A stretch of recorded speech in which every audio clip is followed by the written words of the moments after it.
The stories. Why this abandoned cabin had alleged proof in drywall. The story kept circling a single point about an empty cabin and a word written behind drywall. People called it proof. They did not agree on what it proved, but they repeated the word until it sounded heavy. Renata Vale was 36 and worked as a county property assessor who handled delinquent parcels. She drove a faded sedan, kept a folder of index cards, and listened to dispatch traffic. On a late spring morning, she headed to a decommissioned fishing road where a tax sale cabin sat empty. Her goal was simple and boring, which was to document storm damage before the auction and verify the interior. The cabin stood near a shallow creek with boards turned gray and a porch sag bent toward the dirt. A rusted mailbox leaned near the gate, with paint scabbed off and a number grit filmed over. Renata took photos for the file. Then she checked the back door where a hasp hung, but the lock was missing. She logged the broken hardware as prior damage, then stepped inside while the floor pressed its complaint. The incident began as a sound that did not fit the room, and then a sight. A sheet of drywall in the front room had a patch that sounded hollow when tapped. The panel was bright white against tobacco walls, and 4 black screws sat too straight and clean. She noted a faint dust halo around the joint compound, which looked newer than the rest by many years. She started a routine sweep while recording voice notes to keep the chain of events tidy. The stove held a nest of brittle twigs, the fridge was gone, and a thin mattress lay folded. Renata kept moving and counted outlets, then paused at the patched panel again. Her notes said the sheet brand looked like a type common after 2010, not the 1980s era expected here. 2 neighbors drifted by while she worked and gave versions that agreed on mood, not detail. A ranch hand named Cleo Vargas recalled sirens and smoke from 1998 when a fire line whipped through. Cleo said a man who stayed here left in a hurry and never came back, and people held a fundraiser that winter. A grocer named Benito Lake remembered men in a county truck replacing a little window about 2012, though he admitted the year could be off. Renata took their names, then asked if anyone else checked the cabin in recent years. Cleo said an insurance adjuster came by after a windstorm, and Cleo believed the woman filed a report and sealed the door. Benito said a teenager broke in 2 summers later, then a deputy taped a notice and told kids to stay away. Renata wrote both recollections as witness statements with the usual caveats about memory. She returned to the panel and looked for a reason a patch would be that clean inside this neglected shell. The screws were square drive, which was common for newer fasteners, and the spacing suggested a single small repair. The joint compound had been sanded poorly and left a telltale crescent above the seam. She ran a small flashlight along the edge and found a hair-thin line that was not paint. Her job did not include prying open walls without cause, so she called her supervisor and explained the condition. He told her to capture more context and check permits, then hold off on any invasive step until the records search. Renata agreed and left the cabin to sit with her laptop in the car while the creek talked its small talk. The county database was a stubborn thing that offered results if you knew how to ask without being greedy. She entered the parcel number and found a series of tax liens followed by a default. The permit history showed 2 entries worth attention. First, a window replacement request filed 2011, then a drywall materials purchase noted by a grant program 2015. The second entry surprised her, since the grant was designed for weatherization, not interior repairs. She cross-checked the vendor list and saw a receipt from a hardware store 3 towns away. The purchase line item said half-sheet gypsum and screws, with a date in early summer 2015. A note mentioned a volunteer crew and a case number from the sheriff office. Renata paused and rechecked the address to make sure she was not mixing properties. She downloaded everything, then called the sheriff records clerk and asked if the case number could be viewed. The clerk said the report was open public information because it involved property maintenance hours completed after a welfare check. The description said a deputy supervised a group that boarded a back window and patched a hole where a wood stove pipe had been. The deputy name was listed as J. Kravitz, with a badge number and a contact line. Renata called the number and reached a retired deputy, who answered his phone with a dry voice and correct dates. He remembered standing in that cabin while a volunteer placed a sheet over a hole, and he remembered the neighbors bringing lemonade. He also remembered boys laughing because someone had drawn a cartoon in dust above the refrigerator space. Renata thanked him and asked if any record included interior photos from that day that could be released. Kravitz said he took 3, which he felt comfortable sharing if the clerk confirmed the release path. The email reached her 10 minutes later, with 3 small images showing a too-clean patch, a bent stovepipe, and a blank wall. The timestamp read 2015, with an hour that matched late afternoon shadows. Renata zoomed in and saw the same screw pattern she had just seen in person. She returned inside with a copy of the email printed, which satisfied her need for a pre-image before touching anything. She recorded a video on her county phone, then gently ran a utility blade along the painted seam and loosened the small patch. The square drive screws turned with almost no resistance and dropped into her pocket. The board came free and showed the backside marked with pencil lines. There were 2 words in block print near the center, and a string of numbers that looked like miles or hours or both. The words read, "Tell Mara," then below them a date in words that matched late summer 2015. A thin arrow pointed toward the upper corner, where someone had tucked a sealed plastic bag with a micro SD card. Renata did not touch the bag, since she already had more than enough cause to stop and phone this in. She stepped back and spoke to her phone, as if it were a witness who needed comfort rather than patience. She said she had an evidentiary find, likely tied to a case report from 2015, and she described the board condition. She then called her supervisor and said she would hold position and request a deputy to document chain of custody. Her voice felt steady, which helped, and the creak still talked. The responding deputy arrived from the nearest substation and followed a familiar script at a deliberate pace. He photographed the panel, bagged the micro SD card, then requested a second unit to confirm signatures. He also asked Renata to repeat her steps for his body camera, which she did, and her voice stayed calm. He wrote "Tell Mara" in his notebook and underlined the date, then asked about any person by that name in the area. Cleo returned when he saw the cruiser and stood at the fence with a careful expression that suggested curiosity and worry. He said a woman named Mara used to work at the gas station near the highway, and she moved inland after the big fire. He believed she dated the man who once stayed at this cabin, whose name people rarely said anymore.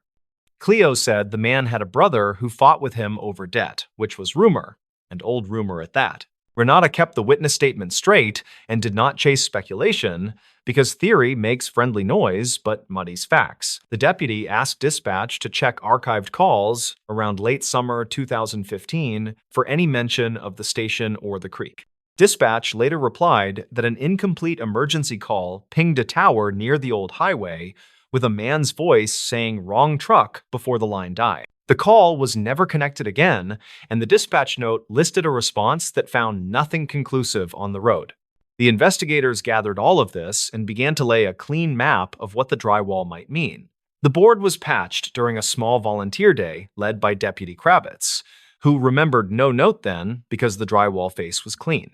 The writing was on the backside, so whoever wrote "Tell Mara" likely wrote before installation or wrote during installation and then faced the board inward. The micro SD card fit the same logic, since it had to be tucked away before final screws. The sheriff tech opened the bag carefully and previewed the card on a laptop while Renata stood near the doorway. The card held a few small files and one audio clip that was less than a minute long, with a man breathing hard. A voice said "Mara." Then there was a scrape sound. Then the voice said, "Wrong truck? Check mile marker 12." Then silence. The text said the file metadata matched a late summer date, 2015, which matched the pencil note. The deputy asked Benito about mile 12, and Benito said a vanished reflector stood near a turnout everyone used for tire chains. He said the place was not on maps, but everyone knew it by a crooked pine and a faded mile stencil. A second unit drove there and found an old-cut bank with broken bottles and a rusted number plate choked by vines. That team then called for a grid walk and a metal sweep, which turned up a torn piece of a license frame.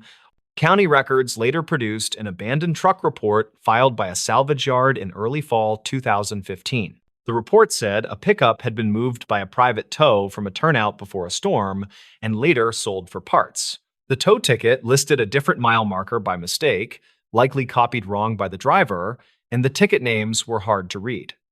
The salvage manager admitted their clerk sometimes took shortcuts with paperwork when storms crowded the yard. A detective interviewed the retired tow driver and asked for his memory of the pickup and its condition after the call. The driver said he remembered an empty truck with a broken rear glass and a tarp inside that smelled like gasoline. He said two men met him at the turnout and pointed to a path, and he signed a work order that he no longer had. He said he remembered a gold wedding band on a chain near the shifter, which he placed in a cup holder out of caution. The audio clip and the drywall note nudged the case from rumor to a timeline that had context and checkable waypoints. The incomplete call in 2015 used the words "wrong truck," which matched the audio and echoed through dispatch records. The mild repair day in 2015 created a perfect stage for a message that only a future visitor might find. The instruction "Tell Mara" suggested the writer knew a specific person would eventually hear about the cabin again. Renata learned that temp crews sometimes used whatever board they had in the truck, which could explain the face-inward mistake. A volunteer might have grabbed a sheet with a pencil note from the stack without thinking, then installed it with the note hidden. Another possibility was that the writer meant to hide the message, assuming a person who cared would eventually come prying. Both options fit the facts, and neither required creative leaps that could not be defended in a report. A second pass through the micro SD card revealed a photo of a dashboard with a gas station logo seen through the windshield. The date stamp matched the summer of 2015, and the triangle logo was the old brand used before a sale. Benito confirmed that the station repainted their canopy that autumn, which inadvertently confirmed the window of time. The detail felt small and almost petty, yet it anchored the sequence to a real week. The detective contacted the station owner, who produced archived night logs showing a purchase by a prepaid card at 11:42. A print from the receipt showed a pack of ice and a cheap burner phone that matched the model seen in the photo. The clerk on duty had long since moved, though a manager remembered a man who returned twice that night to borrow tape. He said he thought the man looked scraped up, and he remembered a truck with a blue fender and a white tailgate. A family member of the man who stayed at the cabin identified the voice on the audio as a high likelihood match. They provided an older voicemail that had similar breathing patterns when the man climbed hills for fun on weekends. The sheriff office sent both clips to a regional lab, which returned a cautious report that said the two voices were likely related. The lab kept the language safe, which made sense because certainty in audio work is often impossible. The drywall word itself caused arguments in corners where the story traveled faster than any memo could hope to move. People liked the part where the house was silent for years while a small message waited for a careful hand. Some said the word proof made sense because the voice was clearly him, and because the date matched the summer when he vanished. Others said proof is for courtrooms and journals, and this was only a lead until tested. Renata held her own view, which was that houses keep small time capsules without meaning to, and sometimes that matters. She had seen children's names carved into baseboards under carpet and grocery lists folded under a sink. She had also seen unsafe wiring stuffed into a cereal box and tucked inside a wall, and the box told its own story. People leave messages wherever they can, hoping someone decent will listen someday when it counts. The case shifted again when a trail crew found a piece of a phone shell near mile marker 11 during a separate survey. The shell matched the burner model bought that night, and nearby crews found a patch of old stain on the soil. A lab swab reported that the residue was fuel, which was consistent with the tow driver memory of gasoline smell in the truck. A chain of steps formed that linked the turnout, the audio clip, and the tow yard path. Mara was located by a social worker who knew 3 different last names for her from utility records. She met with investigators in a room that smelled like coffee, that had been reheated many times and left to think. She said she had not heard from him since that summer, and she cried in a way that was lightless but dry. When told about the drywall note, she put her head down and whispered that he tried to fix things and always left notes.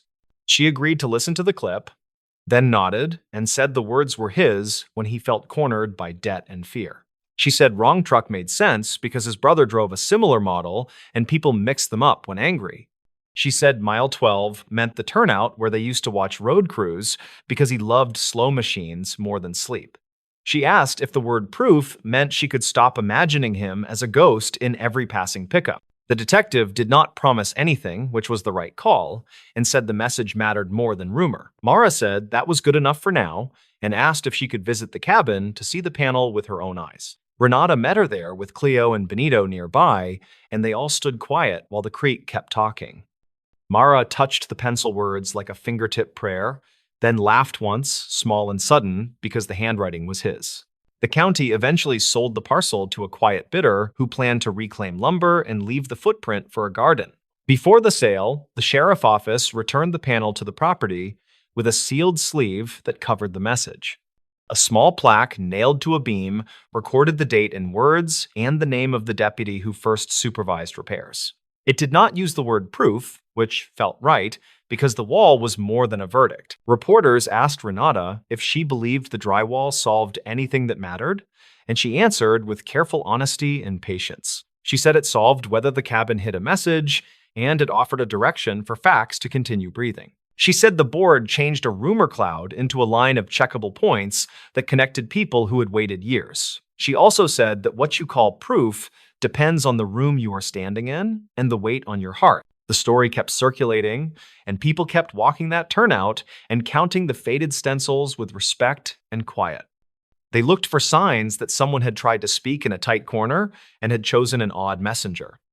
They bent close to drywall, then stepped back and saw a small room that finally felt less like a tomb. They understood that time can hide a message, and sometimes the wall just needs a steady hand and a simple blade. When Renata thinks about the cabin now, she remembers the hush when the board came free and the pencil marks appeared. She remembers Cleo and Benito telling careful pieces and retired Deputy Kravitz recalling lemonade in a little paper cup. She remembers that proof is a rough word for a gentle thing, which is a voice asking someone to tell a person named Mara. She believes the house did what houses sometimes do, which is hold a note until the right listener finally arrives. The stories. Why locals avoided that highway turnout after archived tapes is, for years, people driving the old state highway between two small towns avoided a certain turnout near mile marker 91.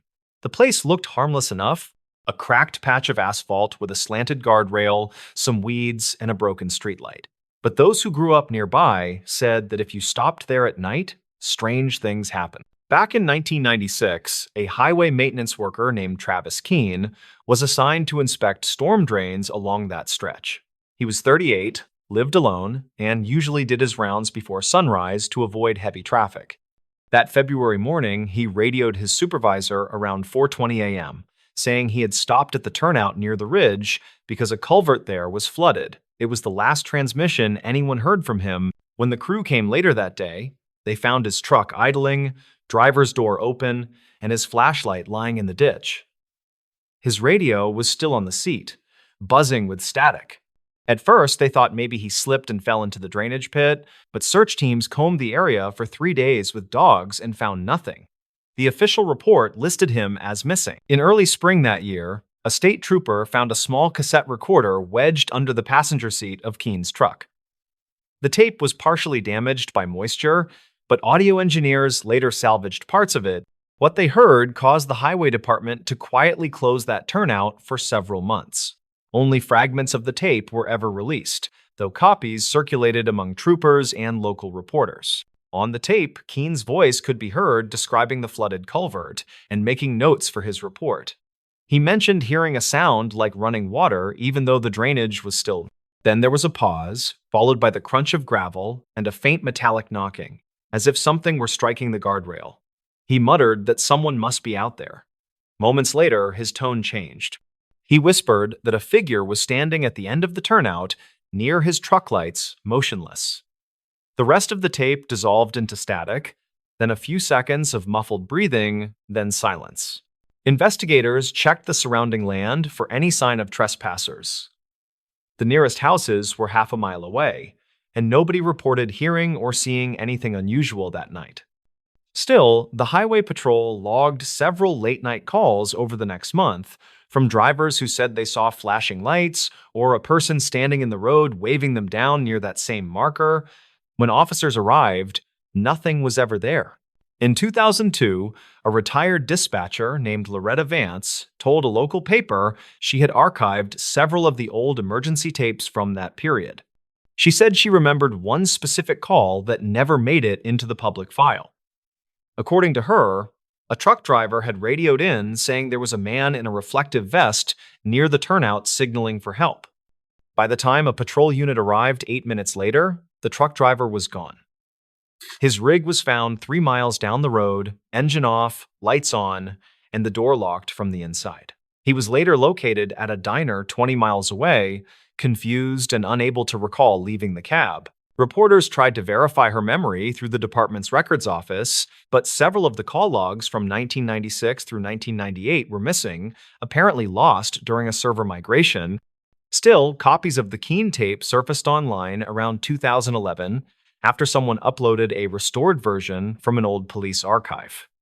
Audio specialists claimed the frequency hiss on the track shifted in a way that suggested outdoor interference, like shortwave bleed or power line distortion, though no transmission lines ran near that turnout. A freelance investigator named Aaron Byers, who once worked for the State Transport Division, conducted his own study of the site in 2017. He took soil and water samples and found nothing unusual except traces of magnetized iron particles near the guardrail. He speculated that the metallic knocking Keene mentioned could have been the sound of loose signage vibrating from wind gusts. However, his field recorder picked up a faint, rhythmic pulse whenever his car engine was idling near the slope, a pattern that matched the timing of the static bursts on Keene's tape. Locals told Byers that animals often avoided that patch of asphalt. Drivers noticed deer crossing farther down the road and stray dogs turning away before the curve. One witness, a postal carrier named Darlene Ruiz, said she once stopped there to fix a loose mirror and saw what looked like a headlight beam flicker across the inside of her car, even though no vehicle was approaching. She left immediately and later noticed her clock had jumped ahead 12 minutes. Her phone's timestamp showed the same gap. The county eventually restructured the route in 2020, adding new lanes that bypassed the turnout completely. The old guardrail was removed, though pieces of it remained piled in a maintenance yard behind the highway office. Some claim that late at night, if you drive along the parallel service road, you can still see faint taillights hovering where the old pavement used to curve. Over time, the Keene disappearance became part of regional folklore, filed next to old mine accidents and bridge collapse rumors, yet certain details kept resurfacing, like the archived dispatcher notes that matched later reports, or the fact that multiple tapes contained the same background hum. A few amateur sleuths suggested it was a recording artifact caused by cheap equipment, but no one could explain why the distortion always rose in pitch before the moment of silence. In 2023, a hobbyist group using drone-mounted sensors mapped the ridge for a documentary. They detected an underground cavity roughly 12 feet beneath the turnout site, extending toward the nearby creek. Geological experts said it was probably an erosion tunnel formed by runoff, though it wasn't present in surveys from the 1980s. The cavity collapsed a few months later after heavy rain, leaving a sinkhole that swallowed part of the service fence. No trace of Travis Keene or his equipment was ever found in that area, but a later inventory from the Transport Department listed one missing flood gauge and a handheld magnetometer, both last signed out under his name. Today, older residents still tell travelers not to pull over between marker 90 and marker 92. They say sometimes, when the air is heavy with moisture and the road hums beneath your tires, you can hear faint tapping, like metal brushing metal, and a low voice reporting water levels into an old cassette recorder. Whether that's just echo carried from the nearby drainage tunnels or something else entirely remains uncertain. What's clear is that no one in town stops at that turnout anymore. The stories might be exaggerated, but every legend begins somewhere, and this one began with a man who simply vanished while doing his job. One quiet morning in 1996, the stories. This motel room voicemail raised a separate question. On a rainy Tuesday near the end of tourist season, a motel room voicemail carried a question that did not belong. It turned a tired end of shift into something careful and strange, and it started with a blinking red light. Dorian Pike worked nights at the Northway Motor Inn, 37, a patient manager who fixed things others ignored. The place sat off a service road past a truck stop, with a diner and a feed store as neighbors. He started that shift with a simple goal: balance the register, finish the towel count, and coax the ice machine back alive. The storm slowed arrivals, and the security monitor rolled its quiet grayscale loop of the parking lot. Housekeeping left a note about room 12, the kind of note other managers forgot to read. The bed looked unused after checkout, the television glowed at low volume, and the phone message light blinked at eye level. He carried a spare key, pushed the door open, and smelled damp carpet and motel soap. Nothing surprising. The news channel murmured through commercials, a static map of counties he could name without trying. On the nightstand sat a spiral notebook half full of block letters, a takeout cup, and a key card with the room number worn. He pressed the voicemail button with his knuckle because the button shocked him once in summer. A male voice filled the room with a flat question that stopped his hand, like a bad chord laid wrong. The voice asked, "Did you move the smoke detector again?" And then silence, followed by the system tone and cutoff. He replayed it twice, and the question felt like a pebble in a shoe, something to be dealt with. Smoke detectors did not get moved by guests without reason, and nothing about the room said routine or careless. Dorian checked the detector on the ceiling, a cheap white unit that did not match the others on the hall. The motel used one supplier for replacements, and this casing lacked their sticker and the penciled date inside. He stood on the chair, unscrewed the ring, and found fresh scuffs around the mounting plate as if removed recently. The unit felt heavier than a sensor should, and the test light never flashed, which meant battery or guts. He set it down on the table, and the vent above the television rattled just a little with the wind. He turned off the television, let the room get quiet, and heard faint tapping through the vent to the next room. The motel had a habit of telling its secrets through noise, and he had learned that language over years. He stepped into the hall and knocked on room 14, where a regular was finishing a long week of field work. Quinn Hauer was 29, a cell tower contractor with a tool bag and a precise way of speaking. Quinn opened the door and said, "Heard the tapping, thought it was heat. But it kept hitching, like somebody counting seconds." Dorian nodded, thanked him, and walked back to room 12 with the detector in his hands and a growing list. He checked the guest ledger for that room, found the name Shane Bennett written in rough ballpoint yesterday afternoon. The rate was paid in cash with a $20 deposit, and there was a note about requesting a high floor. The motel only had 2 floors, which made the request sound like reflex, not preference, and it bothered him. He logged into the creaking PBX console behind the office door, a beige box that stored more than it admitted. The system kept message times, not caller numbers, but it stored archived call counts and extension traces within limits. The voice message timestamp put the call at 4:21 this morning when he had been home asleep. The system marked it as external to the motel, but without a number, which meant blocked or masked through a service. He played the message once more through the PBX speaker, and this time he listened past the words to the air. There was a faint horn in the background, not a car, something long and low that cut through the compressor hum. The town had 2 train crossings, one near the elevator factory, the other near the river access by Mill Road. The factory horn sounded higher by habit, and the river crossing had a long, lonely tone that travelers remembered. He wrote train horn in the notebook, then dialed the non-emergency line and described a suspicious device in room 12.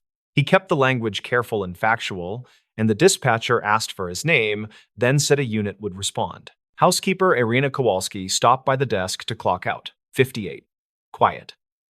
A 10-year veteran of the place. She saw the detector on the counter and said she smelled glue when she changed linens, thought it came from that. He asked if she saw anyone in room 12 after checkout, and she said only a woman with a baseball cap. She had a service bucket and a ring of keys, and Irina thought she was with maintenance, since she walked like staff. There were 2 maintenance guys by payroll. Neither wore caps, and neither worked Tuesdays after 3 in the afternoon.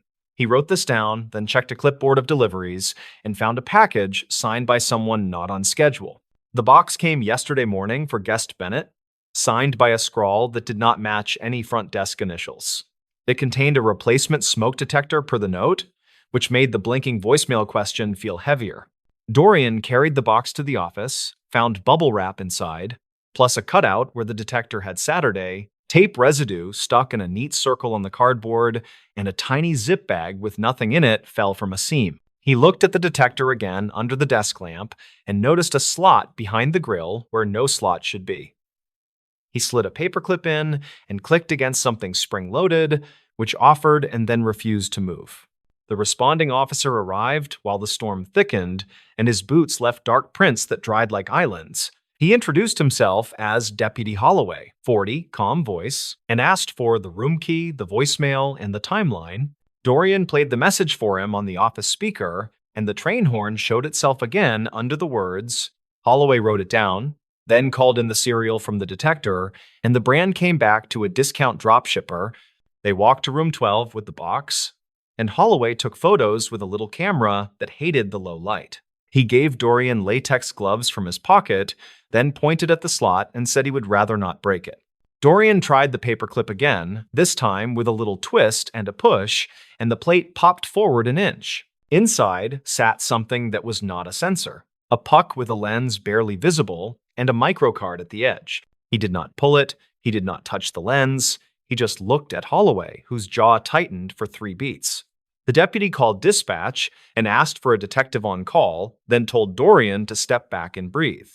The motel office had a rule about honesty with guests, which worked until honesty touched evidence and risk. Dorian printed a sign for the counter that said service delay for weather, and the storm covered that small necessary lie. Holloway kept the room closed and waited for the detective, while Dorian returned to the PBX to audit messages.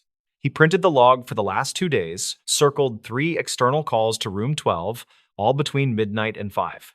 He played the first 2 messages carefully, and they were empty hang-ups, with the same horn underneath and one faint laugh. He resisted all guessing and wrote horn consistent in a margin, then underlined the time of the 3rd message. He checked the security drive for the hallway, and the camera caught only the tops of heads and a bit of shoulder. At 3:12 this morning, a person in a cap walked by with a tote, turned left, and vanished from frame. Dorian paused on the frame and noted the sleeve stripes, a set of 2 pale bands near the wrist. Irena had seen a cap on the woman, and the frame showed hair tucked tight, with a loose strand at the neck. Detective Renner arrived with a kit and a steady patience, a mid-40s investigator who disliked motel carpet. She listened to the voicemail twice, glanced at the detector, and asked Dorian to walk her through intake and checkout. He explained the cash payment, the request for a high floor, and the delivery for a detector that should not change. She wrote as he talked, asked about prior incidents, and he mentioned 2 privacy complaints from summer travelers. Those complaints stopped after he replaced room units from the same run, and he had kept the receipts and dates. He pulled copies from the accordion file, and she photographed them, then asked whether any rooms shared vent passageways.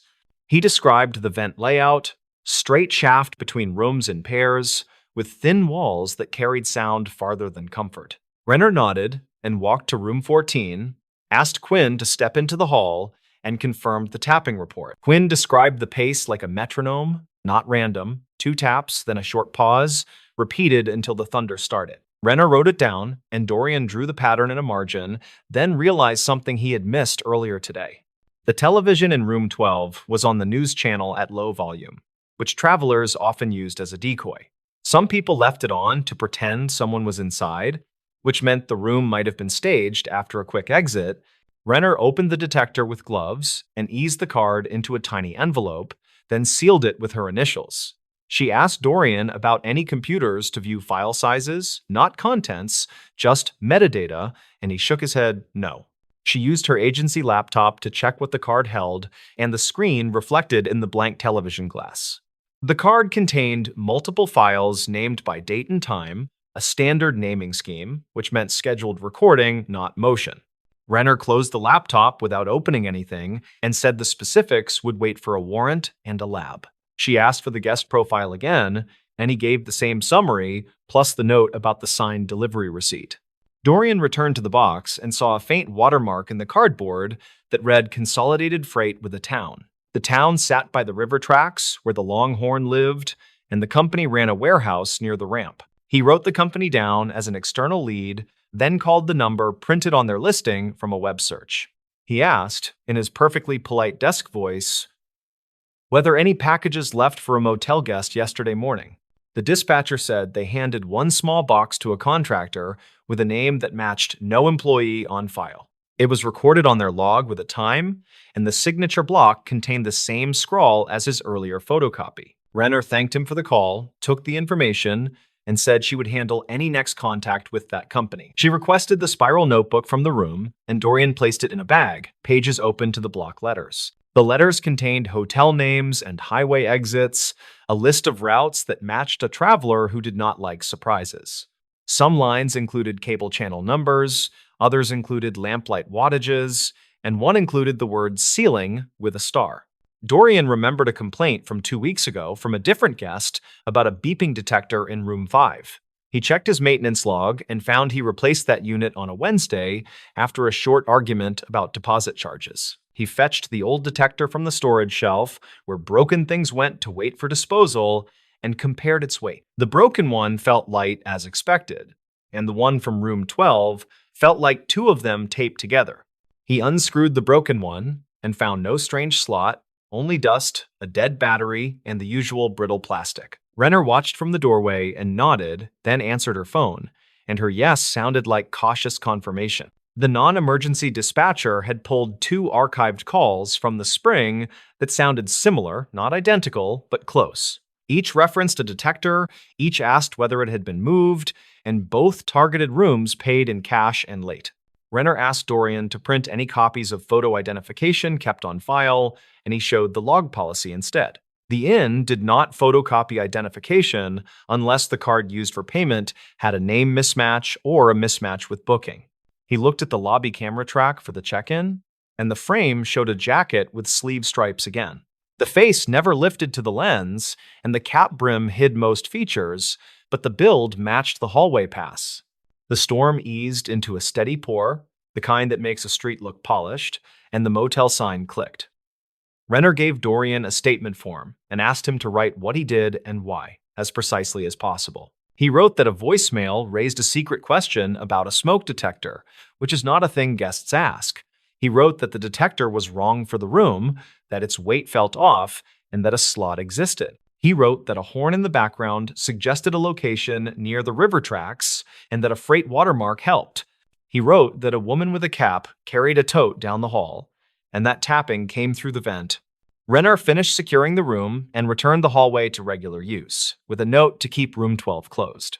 She told Dorian that similar devices had surfaced in short-term rentals nearby, and that his details tightened the pattern. She thanked Irena and Quinn for their help, then left with Holloway and the sealed card and the odd detector.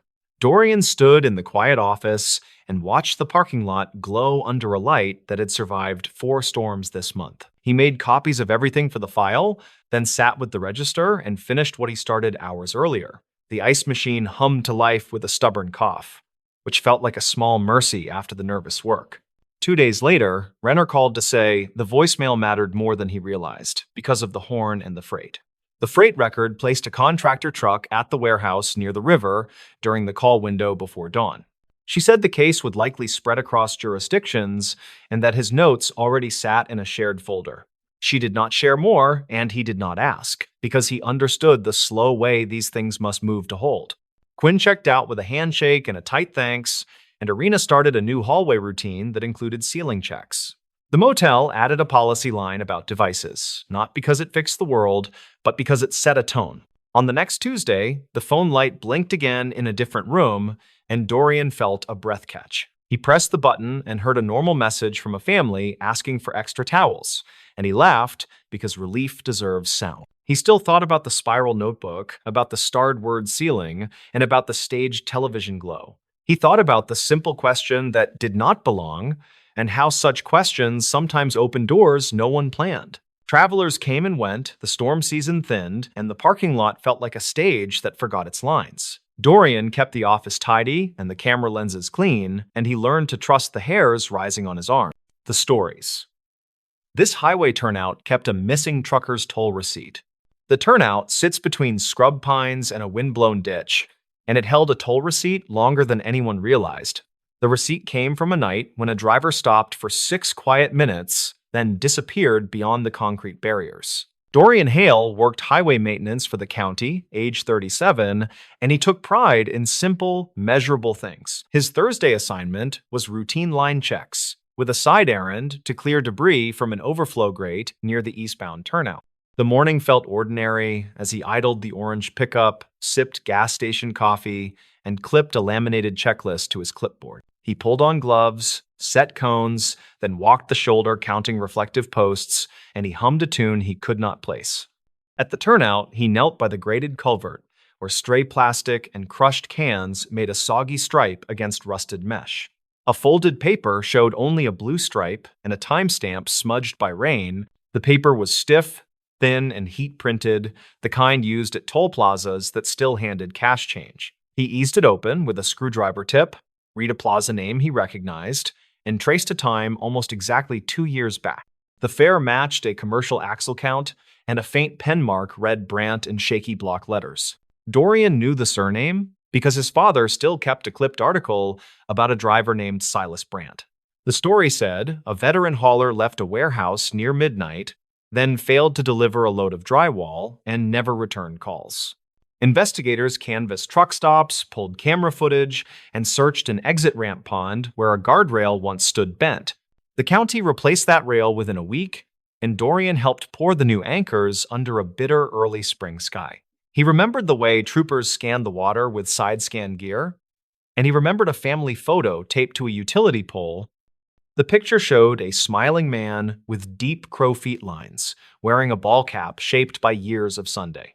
He set the receipt on the warm truck hood, and he felt a nervous pull he did not want to ignore. He radioed dispatch for a non-emergency inquiry, explained he found what looked like a toll slip, and requested guidance from the patrol office. The operator took his badge number, logged the time, and said an investigator would call once she could review the old case file. The call came after lunch from an investigator named Fenna Ortiz, who spoke carefully but asked direct questions. She confirmed the surname matched the missing driver, and she asked Dorian to secure the paper in a clean envelope.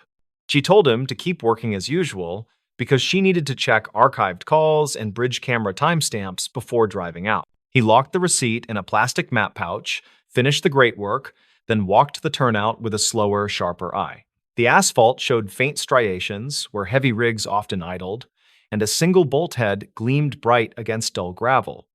A cracked mirror shard lay half buried near the weeds, reflecting a tuft of cloud that moved like something alive.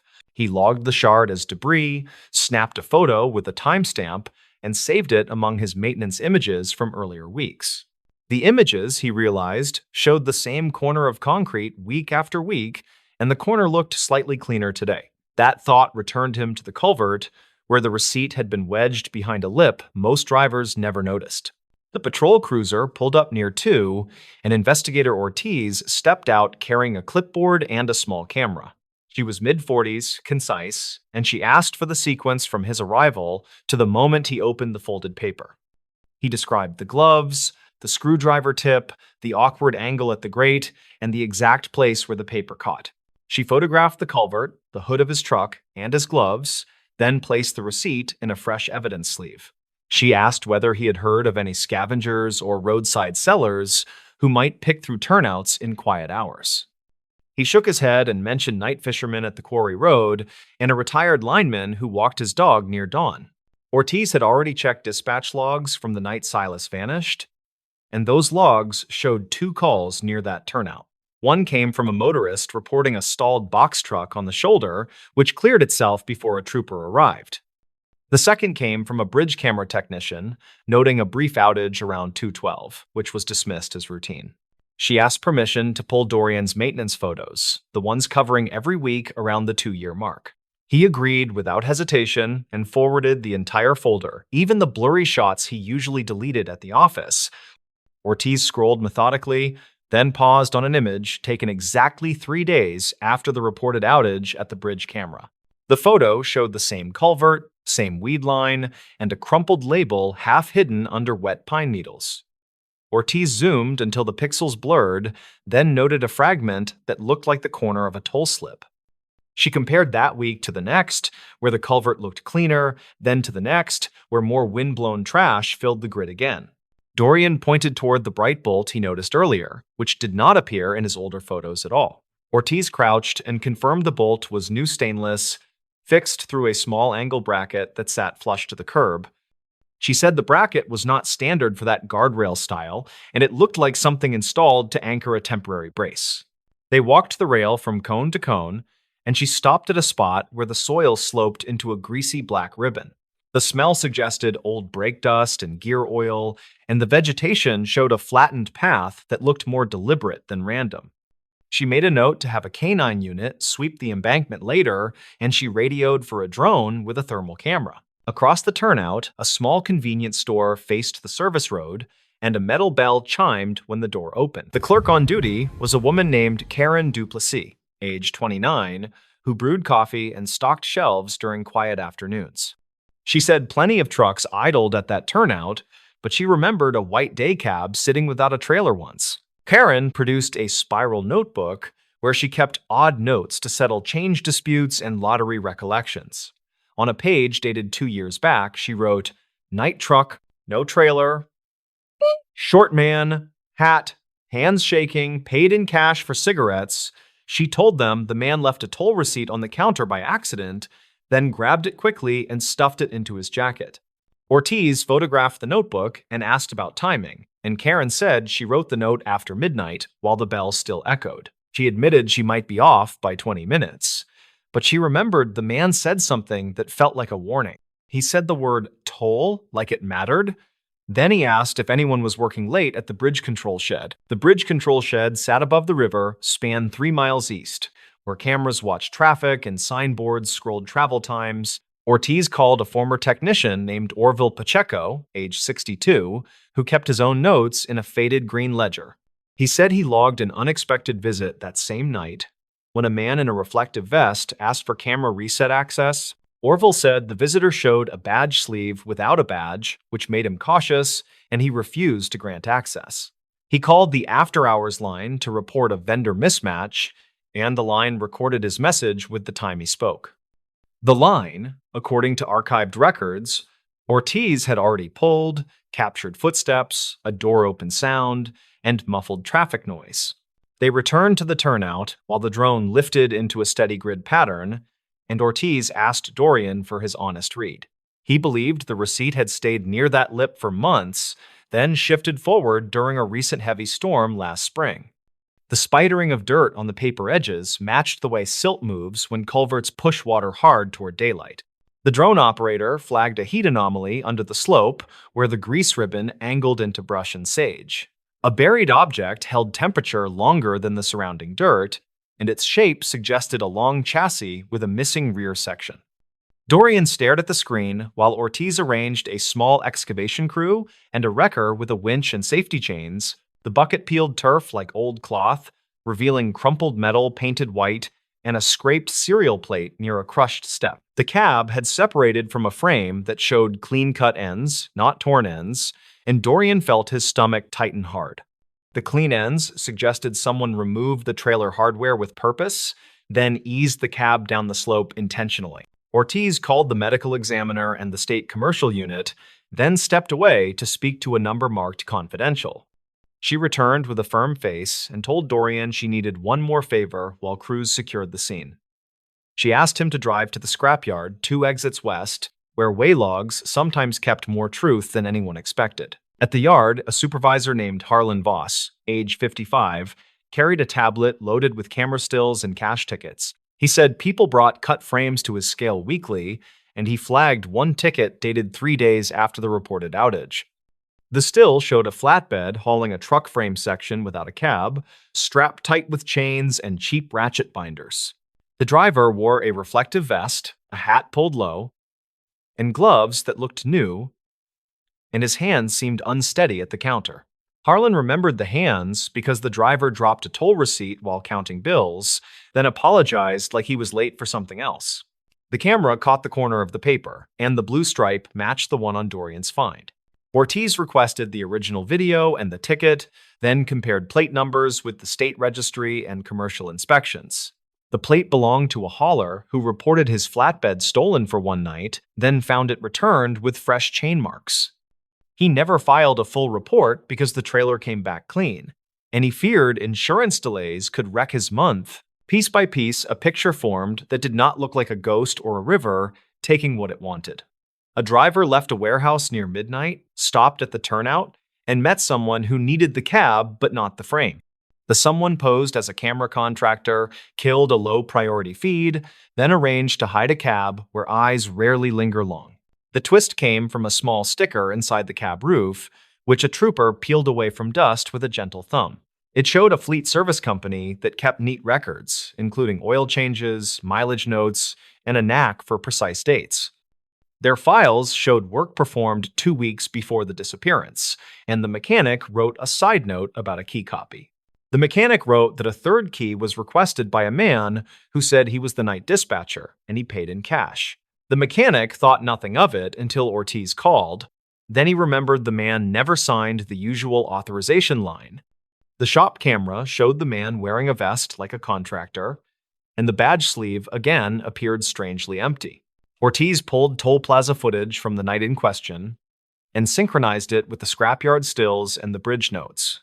The day cab crossed the plaza as expected, and the timestamp matched the receipt tucked in the culvert lip. The truck exited near the turnout, camera glare washed the lane, then resumed with a frame that missed a single clear license view. Witness statements placed a white day cab idling without a trailer, and a clerk recorded restless hands that left a paper corner. A technician refused an access request, and a maintenance line captured footsteps and a door open sound after the call ended. A stolen flatbed left and returned in a narrow window, and a cut frame crossed a scale with a driver who spoke softly. The medical examiner recovered remains from the cab, and dental records from a previous injury matched a profile kept by his dentist. The family received a closed answer shaped like sorrow rather than speculation, because speculation had gnawed at them for years. The drywall load had been simple, the route had been familiar, and the end had hidden in a slope beside a lonely turnout. Motive came faster than Dorian guessed, and it turned on a small insurance clause that rewarded a competing carrier. The person posing as a contractor had worked for that carrier briefly, then left a digital trail of stolen dispatch templates. He understood cameras, toll patterns, and how to bend the timing of people who worked graveyard shifts with tired eyes. Ortiz did not say solved aloud in front of anyone, and she used the gentle phrasing investigators save for families who have waited. She told them the discovery was due to a maintenance worker who kept notes, who walked slowly, and who refused to shrug. She mentioned the receipt that waited in a lip everyone missed, and she promised it would be handled with care. A week later, Dorian returned to the turnout with a new grate and a broom because he wanted the place to look tended. He replaced the odd bracket with the correct plate, tightened the bright bolt, and brushed the concrete until the dust lifted. Cars hissed past, and a train horn carried from somewhere distant, and the ditch water moved with a plain, steady sound. He thought about simple, measurable things as he loaded the cones and folded his checklist, and the tune finally came back. His father used to whistle that tune while changing oil in a gravel driveway under a high summer Sunday. He stood quietly, listened to wind in the pines, and let the ordinary noise of the road remind him why details matter. Karen's notebook went back under the counter, Orville's green ledger returned to a shelf, and the scrapyard ticket stayed scanned. The river cameras got a new maintenance sticker with a fresh signature line, and technicians added a habit of requesting 2 verifications. The county posted a small plaque at the turnout with no names, only a line about patience and careful work. When Dorian passed that spot after later storms, he slowed as a reflex, and he watched small things settle where gravity pointed. He understood that places remember without meaning to, and that a crumpled paper can hold a night in its faded stripe. He started stopping for coffee at the store more often, just to say hello and to count the steady ring of the doorbell. The road kept moving, trucks kept downshifting on the grade, and the turnout regained its ordinary shabbiness in summer heat. Dorian did not tell the whole story to anyone at the diner, and he did not dramatize what the cable hooks revealed. He kept the memory in the quiet pocket of workdays, where tools sat cleaned in their tray and notes lined up square. There was no miracle in any of it, Only a patient chain of human attention passed hand to hand without ceremony. The receipt was not miraculous either. It was simply patient, wedged where water and wind forgot to sweep. A missing driver got his name back in a single sentence, and a family traded uncertainty for grief that could finally breathe. Years will pass, and that turnout will keep catching wrappers and leaves, and a worker will kneel to clear them. Someone will hum without knowing why, and maybe remember how a small slip of paper can outweigh a rumor. The place will not speak, yet it will still hold that long night in the print of its concrete, quiet as a held breath. Dorian drove away as shadows crossed the lane markers and the orange hood flashed twice in the side mirror. He felt lighter and heavier at the same time, which is how truth can sit after it finally finds a home. He did not chase the tune anymore, and he did not rush the checklist, because patient work had already taught him what mattered today. He believed there were other receipts under other lips somewhere, and he hoped other hands would take them gently. He kept his camera roll tidy, his gloves clean, and his pencil sharp enough to write down what needed remembering. The turnout stayed ordinary when he left, but the ordinary held a story now, and that felt exactly right. The stories. Ranger Station Ledger flagged a missing permit at dawn. At first light, the Ranger Station Ledger spat out an alert that one backcountry permit number did not reconcile with issued copies. The overnight dispatcher circled the entry in red marker and wrote missing, which was the only word nobody wanted to see. Latham Reyes was 39 and worked as a field ranger who managed trailheads, radios, and the old metal key cabinet. He clocked in early, poured coffee into a chipped mug, then read the ledger twice and felt the room shrink. The permit number matched a reservation tied to a solo hiker who had not checked out by yesterday's sunset. The name read Tomas Halper, age 37, and the emergency contact line ended with no answer recorded. The station had a routine for this exact situation, which looked simple on paper and complicated in real life. He pulled the overnight radio log and the reservation printouts, then called the county dispatch desk for archived calls. The dispatcher on duty answered with a clipped voice and confirmed one brief call near dusk from a nearby pullout.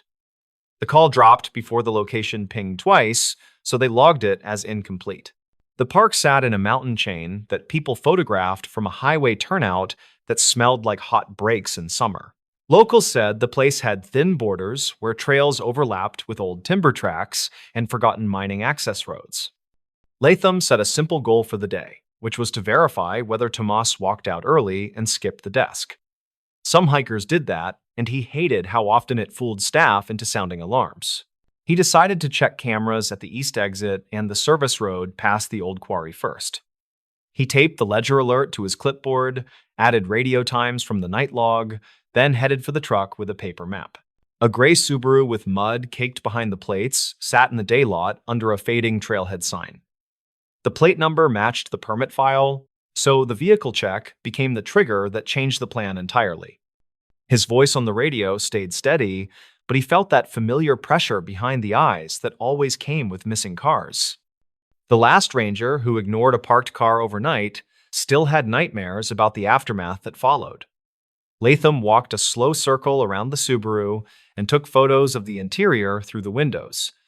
He counted a blue windbreaker, a gas station coffee cup, a folded receipt, and an orange wrapper with the corner torn off. He logged the items in his notes and called the plate to the county line to confirm registration. The response came back clean, with a mailing address to a city 2 hours away and no active warrants. Two backpackers in their late 20s shuffled by and looked at the Subaru like it might answer a question. The woman spoke first and said they passed a guy at the junction near the ridge after a late climb. She described a man with a close beard, a faded cap, and a limp that looked like a boot rubbing wrong. She added that he asked about the shortcut to the lake, which did not exist, then waved and kept moving. The guy with her nodded, then said the man had a new pack that made his shoulders ride up like he was not used to it. Witness statements always came salted with memory gaps, yet both details felt real in a way that mattered. Latham thanked them, wrote their names and numbers, then reminded them to check out at the station before they left town. He pulled the dash cam card from the station truck used on the evening loop and plugged it into the office laptop. The last loop showed nothing on the service road, then a fragment of taillights near the quarry gate at gray dusk. The timestamp matched the brief call window from dispatch, which made his coffee taste like metal. He froze the frame where the taillights blinked and magnified the shot until the pixels bled and swam. The shape of the car looked like a small pickup with a roof rack, which did not match the Subaru in the lot. He saved the frame, printed it, and stapled it to the ledger alert for a later look. He called the quarry foreman on the number posted by the locked gate, then asked whether any crews ran equipment after hours. The foreman swore nothing moved, then said the gate lock had a stiff shackle that hated winter, which did not help much. A call came in from the store in the valley, where hikers bought dehydrated chili and overpriced fuel canisters in bright colors. The clerk said she recognized the name from the morning before and remembered that he used a prepaid card with a scratched strip. She mentioned he bought a paper map and a plastic whistle, then asked if everything was all right, which Latham did not answer directly. He requested the receipt copy and any camera footage that covered the register and door. The clerk said the owner saved footage for 2 weeks as a shoplifting deterrent, so she would print stills from around 9:15. The mention of a prepaid card added a wrinkle that he did not like, because it cut down searchable paper trails by a lot. He wrote it down anyway, then underlined it twice and moved on. He drove to the ridge trailhead and checked the kiosk log where people still wrote their plans with dull pencils. The entry for Tomas said out on Saturday, back by Sunday, route Circle Lake counterclockwise, camp night 1 near inlet. The loop around the lake had 4 clear stream crossings and 2 spots where cairns tempted new hikers into old fire scars. He looked for additional notes and found a faint scrawl that read, "Saw tent near logjam after dark," which lacked a dateline. He took a photo, then turned to the ridge where the wind pushed low clouds across a face that liked to break ankles. He walked the first mile with his radio on scan and found fresh boot prints that veered onto the quarry track despite a closed sign. The prints were deep on the outer heel, which matched the reported limp, and the spacing suggested someone who favored the right leg. The quarry track dropped behind fir trees and came out near a rusted gate with a battered lock that still hung closed. A torn strip of fabric in a dull blue shade clung to a stump where a person might squeeze past the hinge. He bagged the strip, wrote the time, then looked up to see crows cross low and fast like bad messengers. He followed the track to a flat where water pooled in old ruts and reflected a sky that never looked friendly in March. A mound of gravel showed fresh tire marks with an odd zigzag that looked like someone learning a clutch by feel. He crouched and ran a finger along the rut wall and felt dust that had not settled into crust, which put the timing close. The quarry foreman had denied any late activity, so the marks likely tied to whoever drove near the gate at dusk. He shot photos, measured the width with a broken stick and a tape, then plotted the line on his map. Back at the station, he spread the notes, photos, and the printed taillights frame across a desk that had a gouge shaped like Idaho. He listened to the archive dispatch call again, which captured a short, breathy voice, saying quick words that fractured with static. The caller had said something that sounded like lost permit or lost person, then a muffled clack, and the line fell quiet. He played the clip 5 times and wrote down 2 interpretations with a question mark, which was the style the supervisor liked. The radio log from hikers listed a second-hand report from a fisherman who heard a whistle near the inlet after dusk. The fisherman had used a cheap handheld radio with a weak battery, so the recording lived as a line of text and not a voice. That was fine, because the whistle purchase from the Valley store had already planted itself in his mind as a breadcrumb. Late morning brought a small-town police officer named Mara Key, who handled the highway stretch that touched the park border. She was 33 and worked patrol shifts that crossed into everything that did not fit elsewhere. She parked by the Subaru and walked up with a notepad and a friendly face that could turn sharp in a second. They stood by the hood and traded notes that barely needed full sentences after years of joint calls. She said the highway turnout camera caught a gray pickup with a roof rack at 1842, heading toward the quarry. She added that a volunteer firefighter reported an unusual truck bed loaded with tarps after 9 near the county line. Latham held up the taillight's print and said the shape tracked with what she had.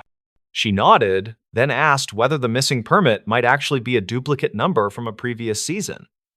He blinked once, then went very quiet because that question hit a different nerve. Permit numbers rolled over every winter long before the system went digital, and some older blocks had gaps and repeats, The ledger printed the flag because the manual book showed the number as issued to a different name in late fall. He dug into the archive cabinet that breathed dust and pine and pulled the worn book from the shelf marked 98. The ink on the page showed the same number assigned to a group from a climbing club from a city 3 hours west. The lead name read Rayan Cade, age 32, and a phone number that matched a defunct area code now recycled. He compared the handwriting from both permit slips and saw the same loop on the number 4 in the dateline. That did not make sense until he looked at the clerk's signature, which matched a retired staffer who kept garage sales every summer. He wrote down the name and the year in words so the report would not kick back for formatting later. He stepped outside and called the retired clerk on a personal number found in an old staff tree near the copier. The woman sounded bright and happy to hear a ranger voice, then quieted when he explained the duplicate number issue. She said she used to pre-write permits during busy seasons to speed lines, then fill names in with a light touch. She added that some pads got stored in a desk drawer after winter changeover and might have ended up in the surplus box. That surplus box sometimes went to the annual trailer sale with old radios and busted snowshoes for pocket change. He felt his throat go dry and asked whether any blank slips could be floating in the world with the seal already stamped. She said it was possible, then apologized and said nobody had asked about that practice since 1998 ended. He thanked her gently and wrote a note for the supervisor that would not make anyone cheerful. The store clerk sent stills that showed Tomas at the counter holding a paper map in a stiff hand with a white bandage. The timestamp read 9/12, which lined up with when the trailhead sign-in sheet filled up. A second still showed a man behind him wearing a quarry company cap who bought batteries and jerky. That detail landed like a small stone in a bigger pond because of the quarry track prints and the taillights frame. Latham called the quarry foreman again and asked to see the shift roster for the past 2 days. The foreman sighed and said he would email a screenshot since office rules required written requests for full copies. The screenshot arrived with smudged names and a note about 2 contractors hired short-term for cleanup after heavy rain. One contractor matched the cap logo from the still, which felt like a door creaking open after a stubborn winter. Latham and Officer Key drove to the quarry safety office, which smelled like coffee and oil and a fight nobody wanted. The foreman met them with a clipboard and a face that said he hated unexpected questions on a weekday. Key kept her voice friendly and asked to speak with the contractor who wore the cap with the same faded stitch. The foreman said the man was named Vicente Rowe, age 36, who lived in a rented room above the tire shop. He added that Rowe had left early the previous night because a radiator hose blew near the county line. Key asked to see the truck, and the foreman pointed to a gray pickup with a rack and tarps bunched in back. The bed still held a coil of new rope, a rusted shovel, and a muddy cooler that smelled like lake water and gasoline. Latham felt that metallic taste again, which was never a sign of a good afternoon ahead. Rowe arrived from the far lot with hands raised and a look that said he already knew why they were here. He said he had filed a work order for the hose, which they confirmed with a carbon sheet and a phone photo. Key asked whether he had been near the lake after dark, and he said he left the quarry road to test the hose under load. He added that he pulled aside at the turnout near the inlet and heard a whistle that made him wonder about a prank. He did not call anyone because his phone was dead after streaming music during cleanup, which landed badly but not impossibly. He said he saw a small tent by the logjam and a lantern glow. Then a figure waved and yelled something about a permit.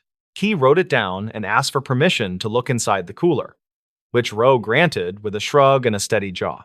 Inside lay 2 empty water jugs, a crumpled fuel canister sleeve, and a plastic whistle in an unopened bag from the Valley store. Back at the station, Latham laid the whistle sleeve next to the store receipt copy and saw a mismatch in barcode digits.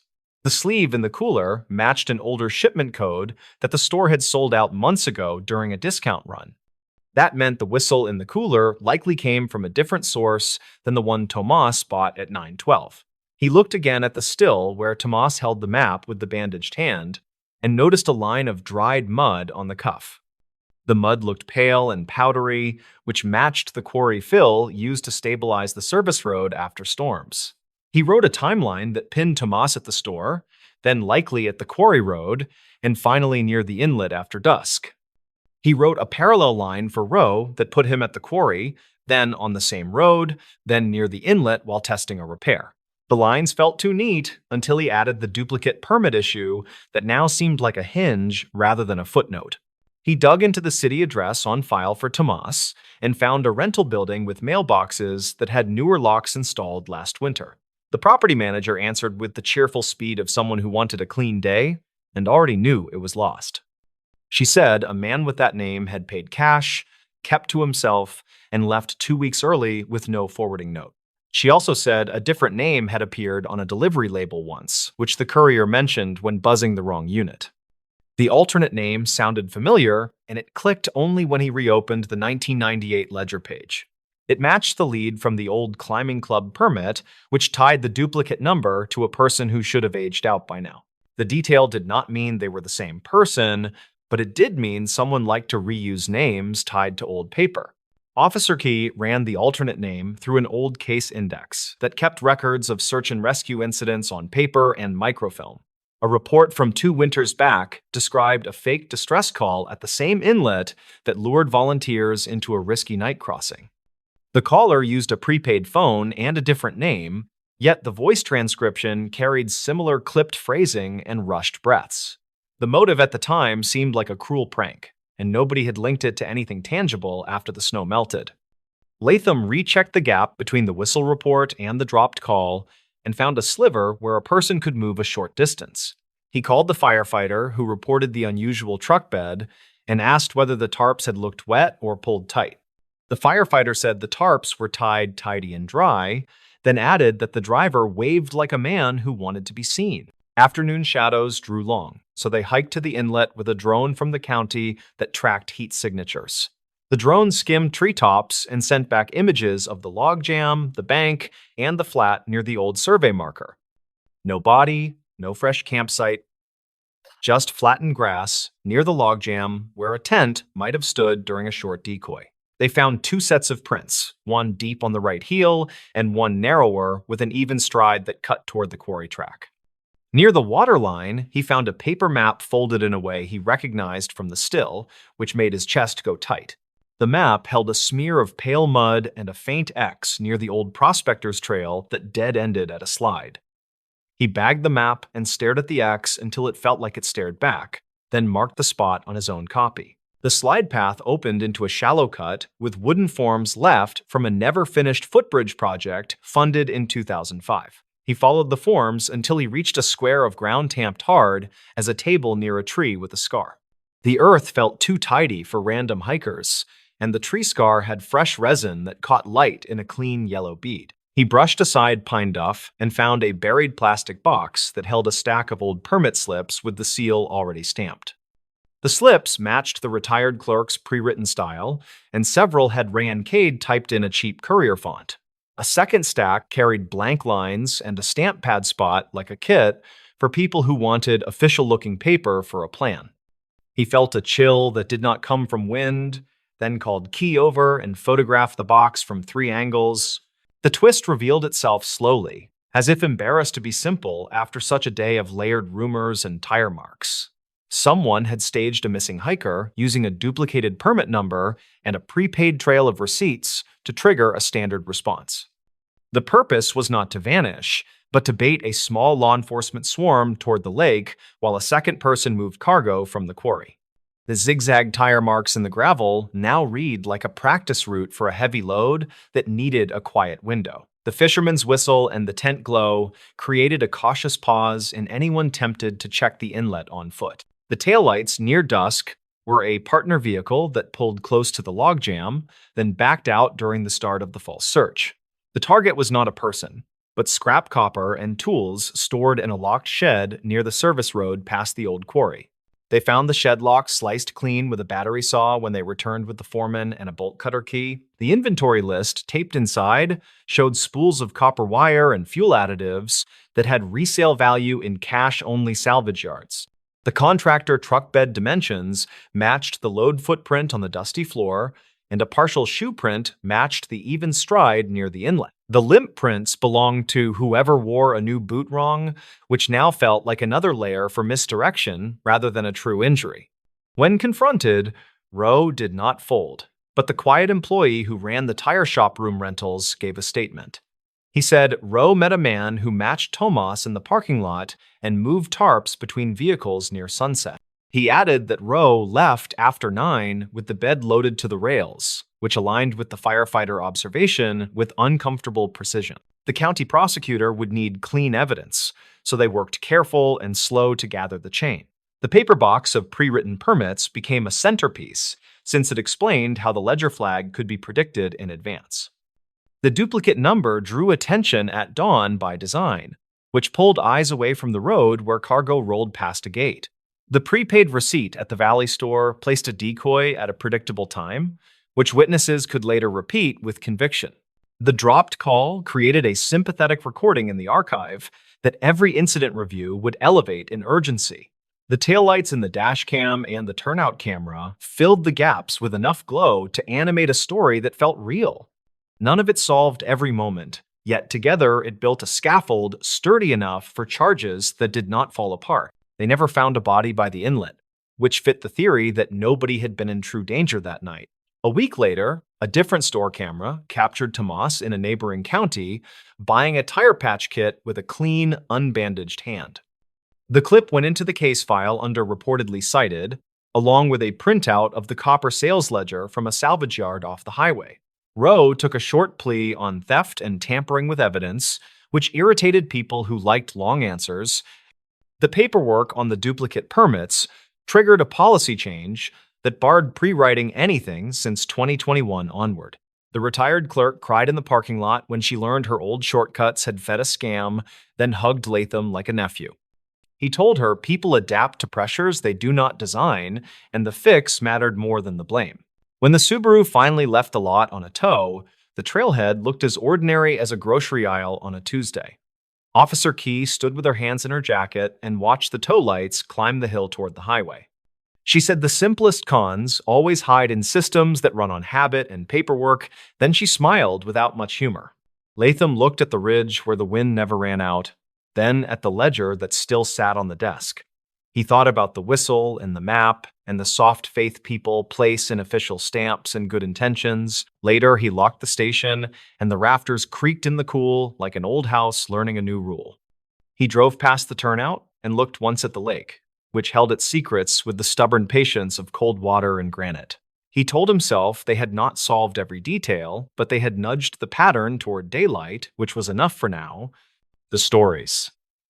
This tape from the lake wasn't meant for you. The box of tapes arrived with a smell like wet cardboard and cold metal, which fit the labels scrawled across the top. The handwriting said property of Lakeside Maintenance, and under that a warning marker in red that felt a little performative. Ria Kovac was 34 and paid by the city to digitize old media back into living memory, which meant long headphones days. She sat in a windowless room behind the reference desk and fed cassettes into a deck that clicked with patient devotion. Her plan for the day was not ambitious, just finish a carton before her lunch sandwich bled through the paper. The incident began when she lifted a cassette from the stack with tape flaking like dandruff across the shell and saw the note. Someone had written this tape from the lake was not meant for you in the same heavy hand that marked the box. She laughed by herself. Then she rubbed the shell with a sleeve and slotted it into the dubbing deck. The first sound was wind on an exposed mic, then a voice with the plain vowels of a person who never moved away from county lines. The man said, "Recording starts now," then counted off time the way divers do when they want witnesses later. The hiss of water followed, with a hollow knock like an oar catching a ladder. Ria tapped a notepad and wrote, "Lake intake, maintenance crew, late summer." She preferred notes to memory because notes never tried to impress anyone. The voice returned with an update that felt almost scripted, and he said the police have cleared the North Shore and no one wants to check the culvert.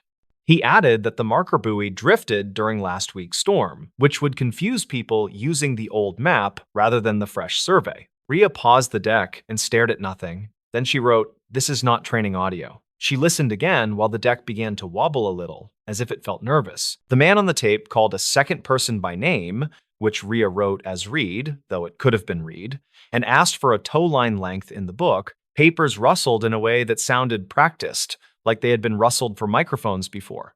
The second voice was younger and annoyingly cheerful, and he read a number that did not match a chart Rhea remembered from a digitized manual. She looked up the manual in a folder and confirmed the discrepancy while the tape kept turning. The complication grew through small things that did not agree with each other, which is how real messes usually announce themselves. A splash came with no shouting, then a calm description that a scooter had bumped something that was probably a log. Another voice, off mic, said 30 paces northwest from the pier, which would only make sense to people who used sneakers to measure water. Rhea paused and wrote, "Witness statements use paces. Training crews do not." Then she tapped the counter and kept the deck running. The tape cut to a later time without warning, and the man spoke in a lower register and said the family brought a photo. He said the deputy discouraged showing it, then added that the mother insisted because she believed the jacket would reflect light underwater. A woman spoke near the mic and asked if the current would push clothing into the reeds, and someone answered with a line that felt rehearsed by memory rather than by training cards. Rhea stopped the deck and stared through the glass into the quiet stacks. Then she wrote, "Reported missing teen in 1998, probable night swim." She did not know that case personally, but people in her building remembered headlines that arrived 2 summers before the county fair built a second gate. She pulled the archive software and typed terms that felt respectful and cautious, then broadened the search when nothing appeared in scanning range. The first hit was a brief that used the phrase after-hours lake access and urged parents to discuss fences, which sounded like a committee report disguised as news. The second hit was a note about a grant for new lights along the East Path, which suggested some officials had learned a lesson. Rhea listened while reading because she had learned to keep both rivers running without spilling knowledge between them. The man on the tape said the outflow grate was secured with a chain that lost one link, then spelled the number into the mic. He said a diver named Reed would check under the skimmer in case a current created a pocket. Someone coughed, and the sound carried like a hallway, which told Rhea the recording moved indoors for a moment, probably into the pump house.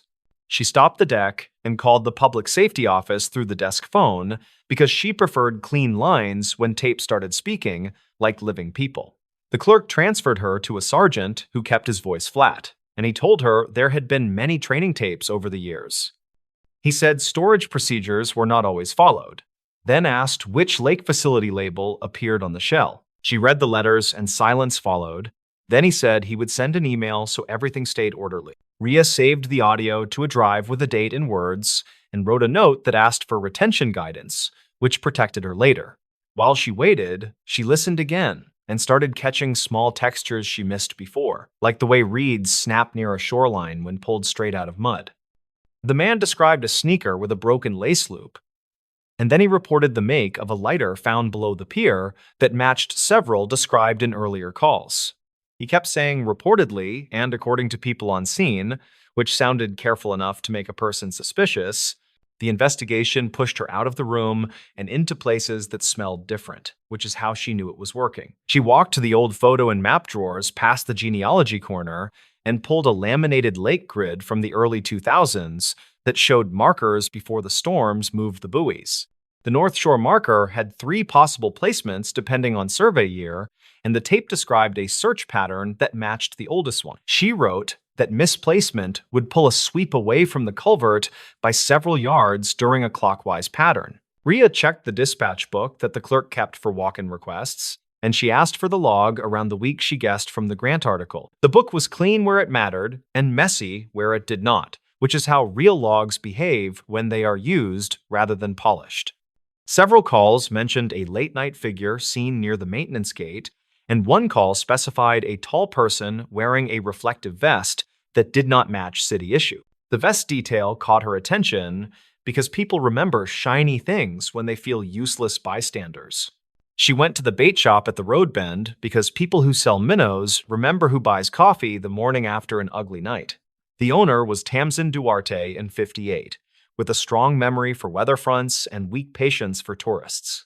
When Rhea asked about North Shore nights from a certain summer, Tamsin cut her off and said people still parked on the service road to drink and break bottles. Then she added a name quietly. Tamsin said a park supervisor called Corley used to sit on the hood and lecture kids about life, though nobody asked. The name did not appear in the tape, but small towns prefer a rotating cast in the same old play. Rhea checked a directory in the library office and found a Corley under Parks with a middle initial and a retirement date in 2007. She called the number listed and reached a house sitter who said the man had moved south for better joints, which sounded reasonable. She left no message and wrote a line that asked if Corley ever held keys to the pump house after hours, then underlined it. The deck resumed chewing while she read, and the man on the tape grew more precise, as if he knew the mic would be his memory. He said the grate was clear and the scooter had not found anything new, then asked Reed to try the intake lip again. He added that the mother asked about the jacket again and whether dye would spread from the fabric, which sounded like a thought returned to after anxiety chewed it thin. The woman said she had seen a store video of the jacket that week, which told Rhea the incident had a concrete timeline. Rhea pulled the police scanner archive that the library kept on an old server because nobody could agree on legal disposal, and she searched for mentions of the brand. A scanner summary from late summer of 1998 included a clerk report about a young buyer who paid in coins and smiled at nothing. The same summary mentioned a second caller who said a man in a Parks vest argued with a boy on the east path near the lockbox. The timing lined up with the grant discussion about lights, which tied the city's sudden interest to the noise around the lake. The twist showing itself was not a single aha, because that belongs to movies that need curtains. It was a set of small corners that fit together when pushed with patient hands. Rhea realized the tape sounded like a real-time memory created for someone who was not at the scene, likely a supervisor who needed consistent detail later. The repeated phrases and spelled-out numbers matched how people build an alibi they can safely repeat without emotion. The note on the shell felt like a message to that specific person, a plain way to say, "This is yours and you know why." She rewound the tape to the early mention of the drifted buoy, then she pulled an aerial photo set from the state survey that sat in a drawer. The week after the storms, a maintenance record said the buoy was returned to the older anchor by a small crew without a diver on site. If that were true, the inner sweep of a clockwise pattern would miss the culvert mouth during the first pass, which a clever person might count on. She tried the geometry with a pencil on tracing paper and saw a shallow cone opening exactly where a current would pocket light plastic. Rhea went back to Tamsin and asked if anyone ever found a jacket that fooled a search, and the woman stared a long time. Tamsin said a teen found something pale tangled in reeds the following spring, but the deputy told him to leave it and call. The item was gone when they returned, and the kids stopped talking about it after a meeting with a parks official in a corner booth. Tamsin said she did not like how the official smiled at the end. Then she told Rhea to be careful with old tapes because they roll out like rope in water. She shared a summary with the sergeant by email, using careful words that respected the difference between suspicion and proof. He called rather than write back, which told her he took the summary seriously enough to avoid records for the moment. He said the department had a thin folder with a waterlogged scooter note and a few statements, and he had always believed the sweep pattern was sloppy more than sinister. Rhea said the tape sounded like planned narration for absent ears, and the sergeant stayed quiet long enough to make his thoughts obvious. The payoff finally arrived in the smallest possible way, because people rarely confess in grand gestures when they can do it in shorthand. At minute 40 of the tape, the man lowered his voice and said, "Reed, tell Corley this marker is for the training reel." Then he spelled an odd sequence.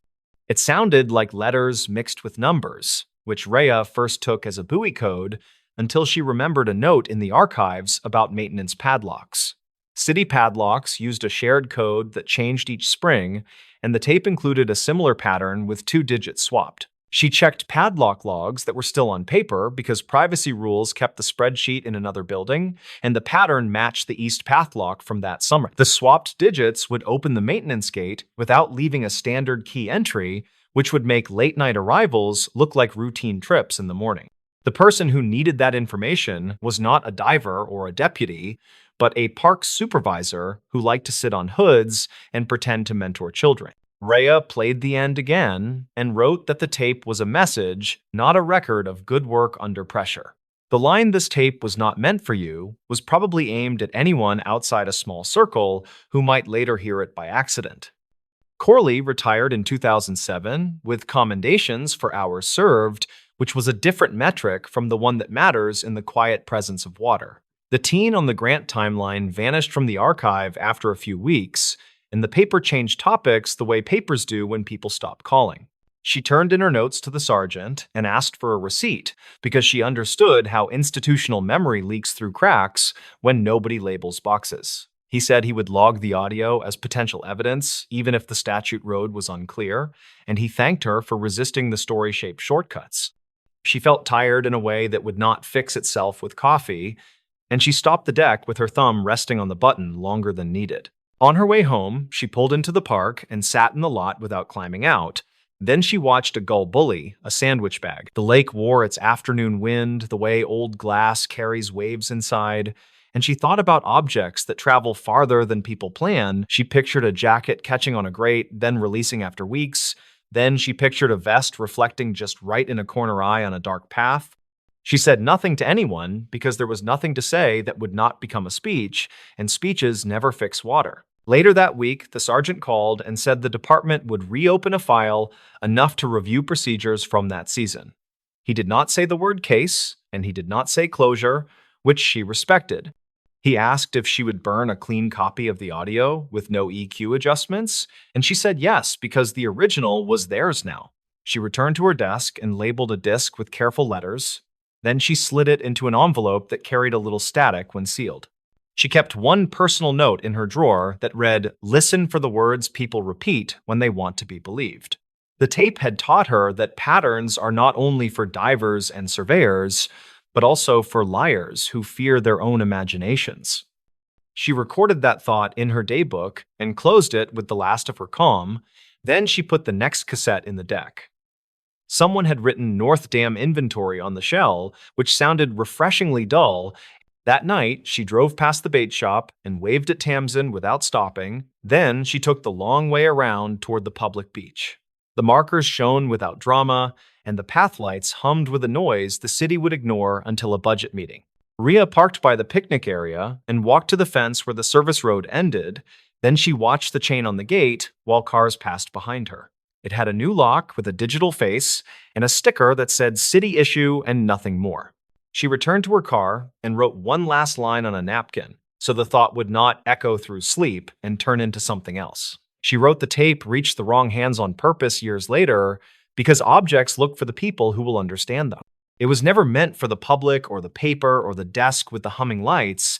It was meant for a single person who knew a code and loved arrangements. The lake accepted every plan without comment. Then it kept its own quiet notes until someone listened with stubborn attention. In the following weeks, the library received a small budget lift earmarked for media preservation, which made Rhea feel both pleased and uneasy. The sergeant stopped by and left 2 donuts that tasted like remorse trying to be kindness, which she appreciated. He said the department had interviewed a few long-retired staff members who remembered a supervisor with a talent for showing up during good photo moments, then leaving before real work began. He did not promise new conclusions, which was the correct move. Rhea finished the carton that started the day, then she shelved the empty box with a clear label that included dates and full words. She had learned to keep history gentle but firm, like a hand holding a shoulder before a hard sentence. She believed the tape would survive now, whether as a footnote or an exhibit or a quiet lesson in training rooms. She believed the jacket probably never reflected enough light to matter, but it had helped a mother keep hold of a shape while others built their own. On a calm morning, weeks later, she sat by the lake with coffee and listened to the small mechanical whir inside her own recorder. She sometimes captured ambient sound to clean her ears between sad projects, and the gulls performed like they were paid in bread. A child laughed from the playground, and a dog shook water from its coat, and the fence creaked with the weight of a sleepy worker leaning to check a latch. Rhea lifted her mic, then lowered it, and decided this moment did not need a track and a label, because not every memory belongs to the archive. She drove back to work and unlocked the quiet room. Then she placed the lake tape in a drawer that took 2 keys to open. The message had found an unintended reader, and the circle had widened by an inch, which was sometimes the only ethical way to widen circles. She wrote one careful note in the catalog that said voices describe a search using drifted markers and misremembered charts, reportedly to inform an absent supervisor.